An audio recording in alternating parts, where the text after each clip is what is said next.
एक दिन जंगल में एक और जिन, जिनका नाम अदील था, आया। वो भी बहुत खूबसूरत था और उसकी खूबसूरती चुड़ैल को बहुत पसंद आई। अदील भी चुड़ैल की खूबसूरती के सामने महू हो गया और उनका दिल एक दूसरे की तरफ माइल हो गया। चुड़ैल और अदील की मोहब्बत की कहानी जंगल के हर कोने में फैल गई। उनकी मोहब्बत की दास्तान जंगल के हैवानात के दरमियान भी मशहूर हो गई। मोहब्बत की गहराइयों में गरक चुड़ैल और अदील ने एक दूसरे से शादी करने का फैसला किया।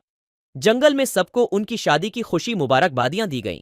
शादी के दिन जंगल में खुशियों का माहौल हुआ। फूलों की बू, परिंदों की चहचहाहट और जंगल की खुशबू, सब कुछ एक खूबसूरत लम्हा बना। चौराइल और अदील की शादी में सबने शिरकत की और खुशियों में शामिल हुए। चौराइल और अदील की मोहब्बत की कहानी जंगल के लोगों को मोहब्बत और उम्मीद की राह दिखाती रही।